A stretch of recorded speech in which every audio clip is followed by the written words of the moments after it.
Welcome to an exclusive panel discussion by ETRetail. We are doing this panel discussion in the run-up to our e-commerce and digital native summit, which is scheduled to happen on 9th and 10th of August in Bengaluru. So the topic of today's discussion is driving differentiation across touchpoints using CX. As you know, it has become imperative for the brands to have an omnichannel presence. But the brand which impresses the consumer across touchpoints wins the consumers for lifetime. So today we have with us three esteemed speakers. I'll introduce them to you. We have Bharat Sethi, who is the founder and CEO of Rage Coffee. We have Param Bhargava, who is the founder of T.A.C, the Ayurveda company. We have Sahil Dharia, who is the founder and CEO of Soothe Healthcare. Welcome to the ETRetail discussions today. So without wasting more time, let's ask them about their brands and its presence. So Bharat, tell us about your brand and the presence currently. So Rage Coffee is currently present across all online channels, our own website, which is our direct-to-consumer channel, Amazon, Flipkarts, and all the horizontal marketplaces, quick commerce platforms like Blinkit and Instamart, Zepto, and hyperlocal platforms like Big Basket. A big part of our business is a general trade, which is A+ general trade, kiranas, etc., modern trade outlets, exports. So we, and then institutional and HoReCa channels as well. In fact, we supply to close to about 2,000 plus, directly to about 2,000 plus HoReCa channels. So we've always believed in an omni-channel approach from day zero. So that's our current distribution strategy. Nice. So what about you, Param? So our brand T.A.C, the Ayurveda company. So we are also 100% omni-channel as Bharat's setup. The additional what we are doing is that we are a beauty and a personal care brand. So we have close to 20 odd our own kiosks, which are the smaller setup stores. And our first full stack store is launching on 5th of July, nice. Which is coming up in a tier 2 town in Indore. And additional, we also operate what you see modern day influencer marketing. We drive it offline via our beauty advisor counters. So we run close to 500, 550 beauty advisor counters pan India, where we have our own trained staff, which is ensuring that the new age consumer makes a switch to Ayurveda, and we are giving them that knowledge and awareness around Ayurveda and making a switch from any existing other brand to T.A.C. And other than that, we have a multi-approach. Wherever the consumer is, we have to be there. That's the way forward. And probably each and every one of us, all the founders, all the brand owners are focused, and we do not want to lose any consumer. That's what our journey is. What about you, Sahil? Thanks, Charu. Soothe Healthcare is a company that's engaged in manufacturing, distribution, and marketing of personal hygiene products. We have made a significant investments in actually manufacturing with a focus on innovation and differentiation in products. So we manufacture Pari sanitary pads, super cute baby diapers, and super life adult diapers. And Pari is our flagship brand for women's hygiene. We're in the market as an omni-channel company, general trade first, very heavy general trade, of course, modern trade, e-commerce, etc., and government trade channels as well. And Pari is a masstige brand. Janhvi Kapoor is the brand ambassador, and we do our little song and dance. Pari is, yeah. So that's a very women-oriented company. 80% of our staff is women in the corporate team, and yeah. Nice. So you said, Param, that it is necessary for brands to have an omnichannel presence to capture more consumers. So can you delve deeper into it and tell us more about how omnichannel presence has actually helped you gain more consumers?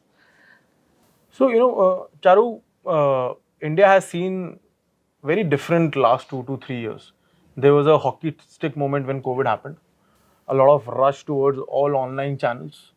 And suddenly, when we saw that, cost of advertising going up, drastically up, it was not, one single delta, it was almost 4 to 5 times from pre-COVID times to now. And it's not only new brands coming in, it's also that, the legacy brands understanding the new age digital marketing, the flurry of new brands, the flurry of capital that came into. So consumers actually became very aware. They know what they want to buy. Right. So in today's era, the consumer has become more aware, and they want to first test and specifically in our category, actually first-hand experience of the product. Right. What is the product? We are a beauty personal care brand. So people want to test the fragrances, look at the experience, the packaging experience, the efficacy of the product, a one-on-one conversation, which is, say, you can do a personalization chat. So all of those things have made the consumers much more largely aware about what they want to buy. Now this is where for us as a brand, it was very important that we go nearer to the consumer. Wherever the consumer is, we have to be present. So what we were trying to do with technology from our website and Amazon, Flipkart, Nykaa, etc., we started doing differently with our own stores, where we trained our staff, our other beauty advisor counters, where regular shoppers come in, they want to buy a face wash or a face cream or a serum. We give them a personalized consultation, and we ensure that they get awareness around Ayurveda, and we make a switch towards that. So eventually, it's like now a blend of new age tactics of building brand and old age distribution coming together. So this has to be married, and then only you will be able to create a super powerful brand, because omni-channel is the future only. So, but Bharat, for you, how consumers touch and feel your product being an omnichannel brand? I mean, consumers can buy it online as well after knowing the taste of the coffee once they get addicted. Yeah. So, how it is useful for you to go omnichannel? I think, as Param also mentioned, for every brand, I've always believed, and I don't think that it's the need for today. Even if you look back, 20 years back, when modern trade really came in, a lot of these brands were, they all wanted to be on modern trade, but they were not really understanding. But I think the only real power that a brand has is that wherever, they are present, channel agnostic, the consumer really has an affinity towards the brand, and they're able to have some sort of an emotion when they see the brand online, on the shelf. Obviously, the storytelling is different. The way things are sold in general trade is not exactly how it is sold in modern trade, and not exactly how it is sold in institutional channels, and definitely not how it's sold in online channels. So I think the treatment changes, but I think it always remains the same thing. And I look back from history also, some of the biggest brands that were created, they disrupted channels at that time. They were, for example, Nike is a great example. They were able to go directly to the consumer almost 30 years back because, they had some sort of connections with the fans. So I think the larger theme is that if you have fan following, if there is true brand love, no matter what channel it is, the customers will find you. And if you're not available, I think the customers will want you there. So I think it's for us also, I think that more than the touch, the feel, the look, and all of those other things which are very basic, which have to be there, the biggest thing is availability, and then the right GTM for that. If this is sorted, and if there is fan love, I think that's a great recipe for building a powerful brand. True that. True. I second your point. But Sahil, I want to know from you, don't you think the more channels there are, the more complexities it is like? Because distribution, you have to get sorted, you have to make sure that the products are available, you have to have a staff over there. So don't you think it's a complex procedure that way? Yes, of course. But I think let's look at the category. Each of us represent a different category. In my category, only 25% women in India use sanitary pads. 75% still don't, and it's a blue ocean market. And how do you reach those 75%? Bulk of them are in the small kirana general trade shops. Kyun? Why? Because a sanitary pad 25, 30, 40 rupees ka hai. And I can use a marketplace, but that's 40, 50 rupees shipping and handling fee.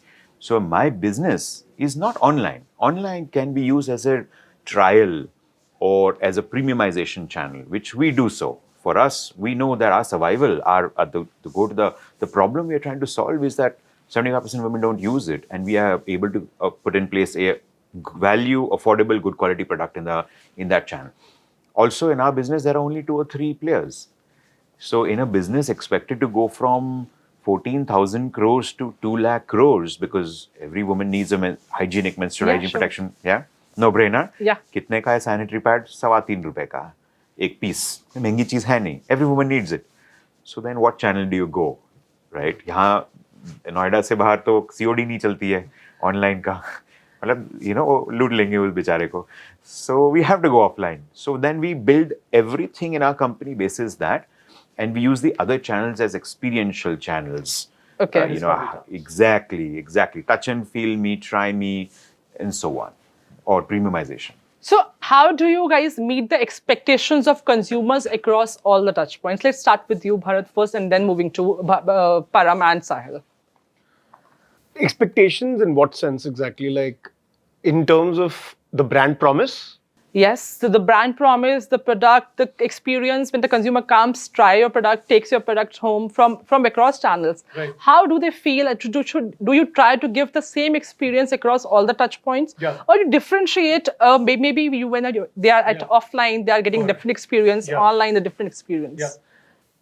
The biggest benefit of going direct to consumer and why it became such a huge and why it is such a huge thing is you can control the experience. I think more than anything else, the experience is what really kind of matters, and especially to the Gen Z and the millennial customer today who's spending, on discretionary products or also necessities, I would say, but they're willing to experiment more.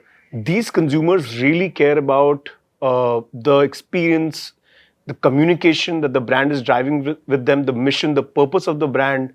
So I feel like that's where the direct-to-consumer channel really plays a very significant role today. It's extremely difficult to communicate the mission of the business by sitting on the shelf. It's just human psychology. On the shelf, you would get maximum 4 seconds before somebody looks at the product, decides to buy it or not. And I'm talking about the first time consumer who's not engaged with your brand, who's not trialed your brand, who hasn't experienced your brand ever. So there is lack of control in channels that where the trade is involved or where there are multiple parties involved. That today to me is a game of efficiency. The more you're able to control that experience. So for example, I'll give you something that's coming to my mind right now. When we went very heavy on general trade, we put up a QR code on the top of the lid of the jars. Okay. And that QR code was a simple way for consumers to scan that QR code when they bought the product, and they would get to a page of recipes where they were able to look at almost, regularly updated recipes. So that's one example, like how you kind of blend online, offline, experiential product buying versus transactional product buying. So that's what we do. I believe different channels serve different purposes, but the product, the brand promise has to remain the same. When, especially in my category, in fact, all FMCG, I would say, and especially food, the taste that the consumer is really, aspiring in their minds at that moment when they're in, on a hot summer day outside and they want the taste of that rich cold coffee, they should get exactly that no matter where they are. If they buy it from an online channel, if they buy it from an offline quick commerce, or if they go and buy it from one of the restaurants, it should be the same. And that is not easy. And that's where the complexities come in. But it's work in progress, I feel, for us. So how do you solve those complexities? Efficiency. So manpower is like, it's all about the team. People are on the ground. They need to continuously feed it to the trade. The trade needs to be completely involved in the process with you. Simple things like shelf presence, point of sales marketing, activations, wet sampling. So when somebody is sampling a product in the store, there's a SOP guideline that they need to follow. And you can only put up checks and balances to do that. But if they actually, if we do a trial activity at our, let's say, corporate office, it's a completely different experience because we're like EA proportions, this much quantity, this much milk, this temperature. So I feel like you have to be, as an entrepreneur, you have to sometimes be happy with 70%, but that the rest 30% is, especially when you don't have control over the channel, it's work in progress, and it's all related to efficiency of the company. And that's what really makes a great brand differ from an above average brand. True. So Param, how do you meet the expectations of customers at different touch points? So, internally we have, set certain guidelines in terms of when we enter a new channel and how do we give exactly same experience, right? Now, for us, it's slightly, in terms of very different because we are not very large in GT as of now because R is more one-to-one consultation-led sales, be it online, be it offline. it's more personal, bonding that gets created and that gets converted, right? So how we are very sure that because the new age consumer is a source of thrashing also these days, you cannot, specifically in our category, it's a skincare, it's a hair care, it's a beauty personal care. If one product goes wrong, you can die, brand can go down, right? So quality, once it has done, then we have tested, there is a massive amount of testing which we do before releasing a new product. Then we ensure that the communication is very standardized, crisp, clear and transparent across channels. Whatever we are communicating, it remains constant. The way the product is then sold to the buyer, say we are selling from our website or through marketplaces or anyone else, the similar communications from, say, the print that is going, the infographics that are going, the video ad content that is going, or our beauty advisor counters, the way they are communicating, it is as is. There is a clear communication that one has to go. So we use technology both online and offline. We use offline technologies also, keep ramping up our sales force on training, on words that have to be used, on the jargons that have to be used, on the benefits that have to be communicated, so that consumer does not feel that, am I getting a copy of the brand here? Because that's a bigger problem these days, कि मेरे को genuine product am I getting a genuine product or not? Am I getting an absolutely new product? So that's where the bigger problem lies in when you start your omni-channel journey. How do you keep that consistent communication, keep that consistent tonality? The messaging is very constant. Then price parity is something which creates a bloopers in a scale up when your price variation is there. How do you ensure your offers, your pricing, your wherever the consumer is there, the conversion has to happen there. It should not fall off to other channel. That's a bigger problem that's now getting created, because if you're available online or and offline and any channel, right? So you have to ensure that your pricing is also there. So everything, whatever is required, say if there are 10 things that are required to give that one consistent experience, which resonates with brand personality of T.A.C, that we ensure that it is common and constant across the globe. We have also started our offline, exports business with Dubai and Abu Dhabi markets.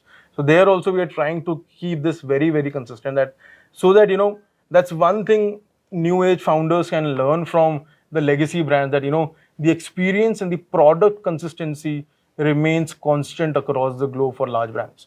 So that's what we also need to provide to our new age consumers. Oh, very nice. So Sahil, what about you? So for us, where does consumer experience start from? It starts from the research. Like, what does the consumer actually want? So as a femme hygiene company, we first went and asked women, well, what do you want? 8 out of 10 women told us they don't like their current sanitary pads. So we said, well, why? And then we understand the problems and we actually try to solve those problems. So we maximize our manufacturing, which is self-captive manufacturing, to focus on innovation, to create the solution for that.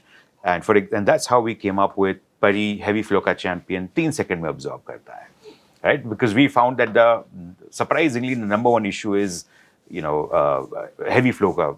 Second number issue is rashes. So we said, all right, we need to solve these problems. When you talk to women across different countries, this problem only exists in India. We said, okay, so let's solve the problem. So product actually is the biggest consumer. We're all product guys.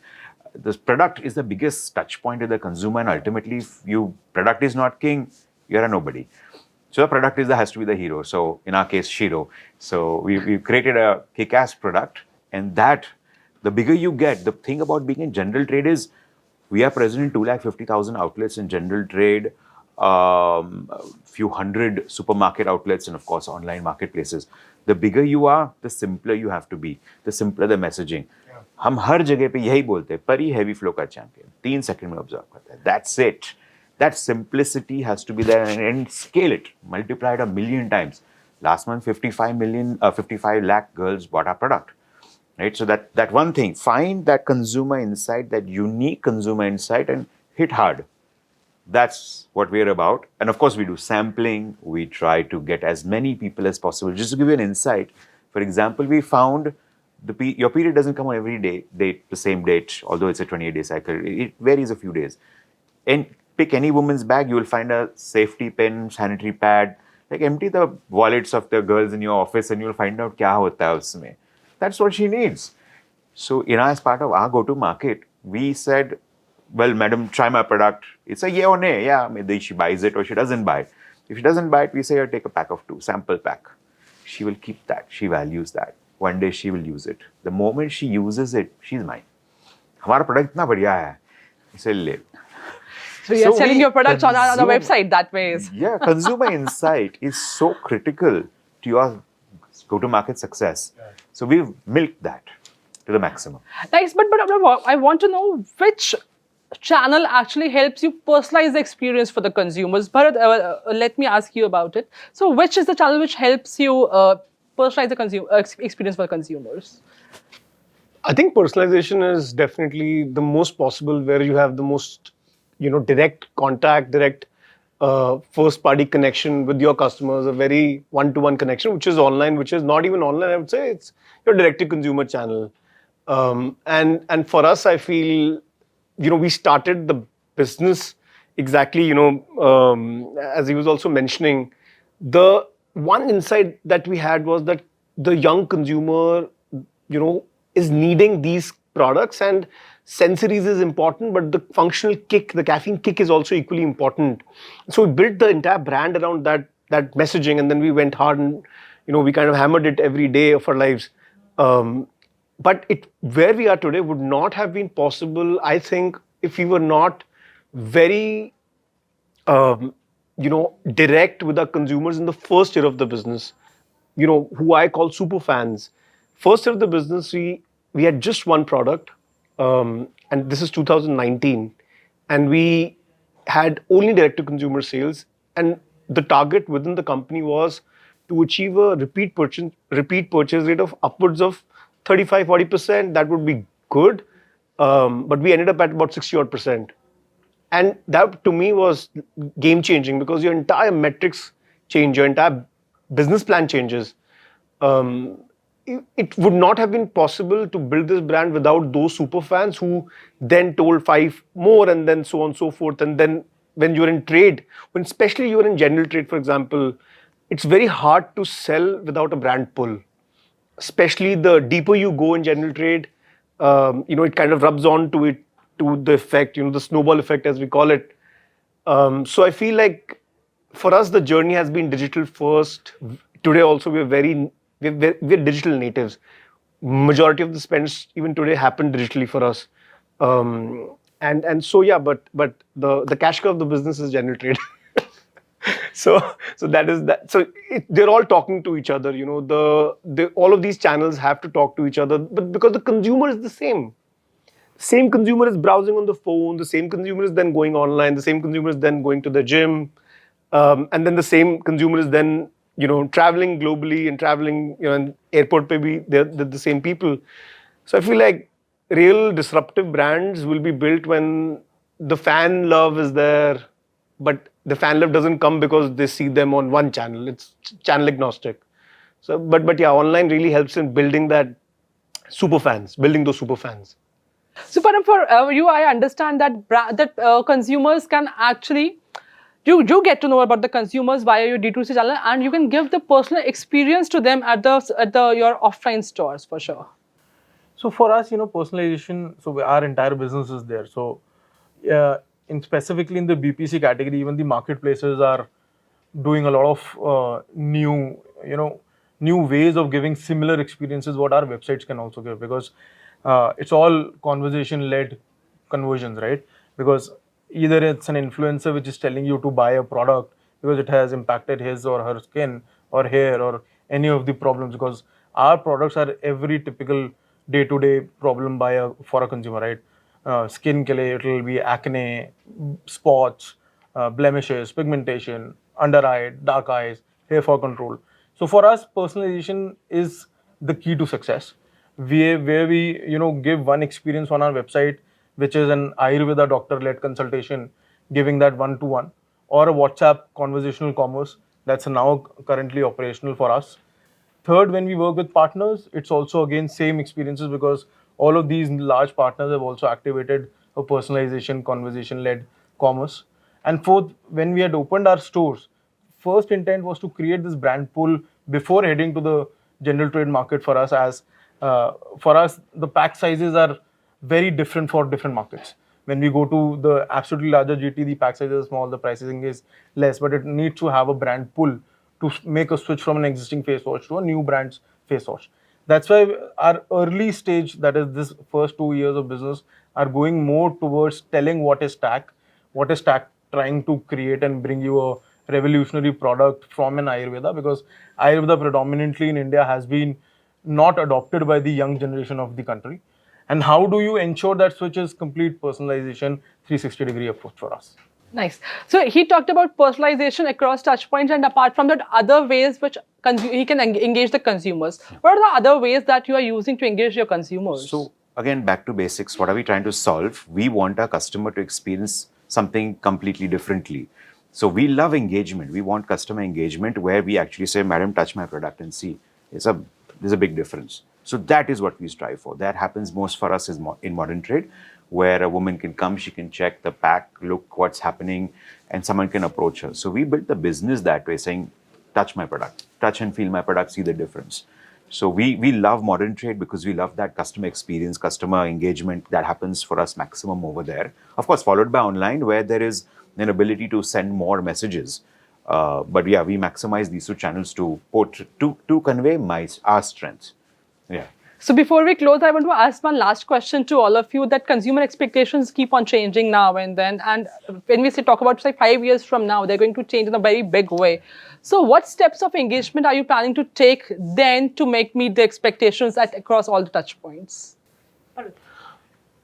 I think the number one thing is the product itself. I think we cannot ever discount the importance of innovation. I think it's the core for any kind of thing that you do today, any category. Building a Me Too product or a copy-paste product is not going to work. Like, that's the biggest thing that I keep telling everyone around me.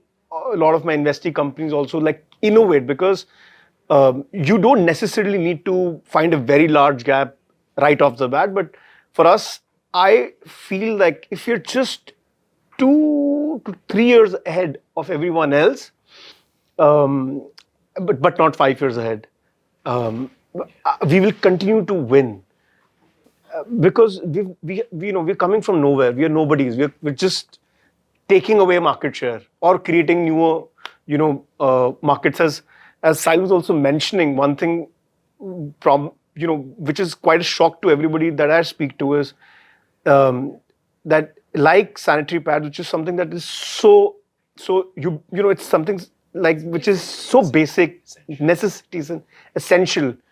Coffee, when I started, I did, I think, a sampling study of about 150 people. And this is towards the end of my 1-year journey of finding the right product and doing all that primary, secondary researches.